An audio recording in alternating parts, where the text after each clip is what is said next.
वह घर जाने के चक्कर में है, वह खाने के चक्कर में है, वह साइकिल चलाने के चक्कर में है, चोर भागने के चक्कर में था। इस तरह के सेंटेंसेस अक्सर हमें डेली लाइफ में बोलने पड़ जाते हैं या दूसरे को बोलते हुए जरूर सुनते हैं, जिनमें हमें बोलना होता है के चक्कर में। इसे इंग्लिश में बोलने के लिए इन द मूड का यूज किया जाता है, जिसका मतलब होता है के चक्कर में, या फिर के मूड में, या फिर की फिराक में। तीनों का सेंस एक ही होता है, बस बोलने का फर्क है। लेकिन ज्यादातर लोग के चक्कर में को ज्यादा बोलते हैं। इसे सेंटेंसेस में यूज करने के लिए सबसे पहले बोला जाता है सब्जेक्ट। सब्जेक्ट के बाद हम बोलते हैं बी वर्ब।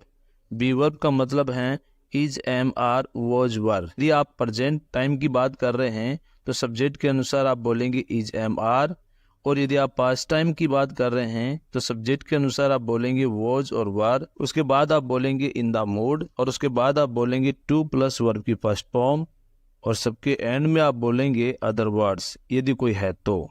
चलिए इसे कुछ एग्जाम्पल्स की मदद से और अच्छे से समझ लेते हैं। वह घर जाने के चक्कर में है। He is in the mood to go home.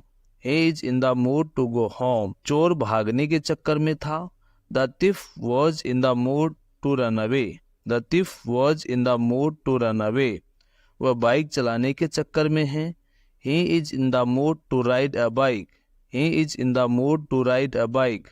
बच्चा खिलौने लेने के चक्कर में था। The child was in the mood to get the toys. The child was in the mood to get the toys. वह जल्दी जाने के चक्कर में थी। She was in the mood to go early.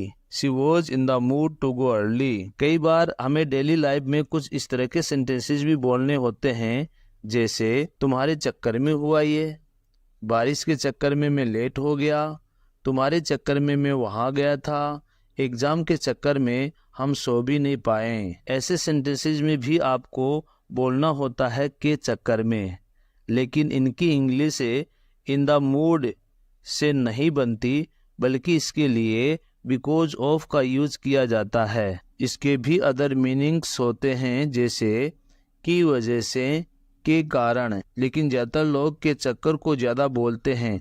तीनों का सेंस एक ही होता है, बस बोलने का फर्क है। इसे सेंटेंसेस में यूज करने के लिए सबसे पहले आप बोलेंगे सेंटेंस, जो भी आपको बोलना है, उसके बाद आप बोलेंगे बिकॉज ऑफ, और सबके लास्ट में आप बोलोगे उस चीज या वस्तु का नाम जिसके बारे में आप बोल रहे हैं। अगर वह वर्ब है तो उसे आईएनजी के साथ बोलेंगे। चलिए इसे एग्जाम्पल्स की मदद से और अच्छे से समझ लेते हैं।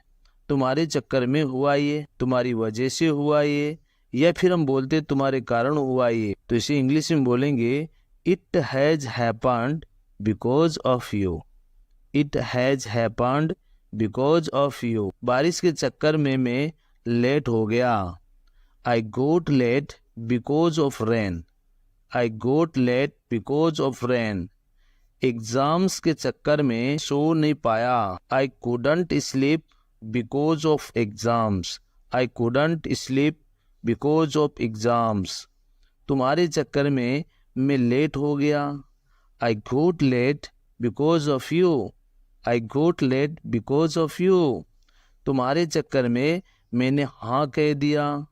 आई said yes because of you. I said yes because of you. देरी होने के चक्कर में मैंने आपका इंतजार नहीं किया। I didn't wait for you because of getting late. I didn't wait for you because of getting late. पापा के चक्कर में नहीं गया था मैं वहाँ। I didn't go there because of father. I didn't go there because of father. प्यार के चक्कर में उसने अपना घर बेच दिया। He sold his house because of love. He sold his house because of love. पैसों के चक्कर में मार डाला उसे। He was murdered because of money. He was murdered because of money. पैसों के चक्कर में आया है वो यहाँ। He has come here because of money. He has come here because of money. पैसों के चक्कर में भूल गया वो तुम्हें। ही forgot you because of money. He forgot you because of money. मेरी गलती के चक्कर में वह पीटा गया। He was beaten because of my mistake. He was beaten because of my mistake. कोहरे के चक्कर में मुझे कुछ नहीं दिखा. I couldn't see anything because of the fog. I couldn't see anything because of the fog. वह लड़की के चक्कर में फेल हो गया. He failed because of the girl. He failed because of the girl.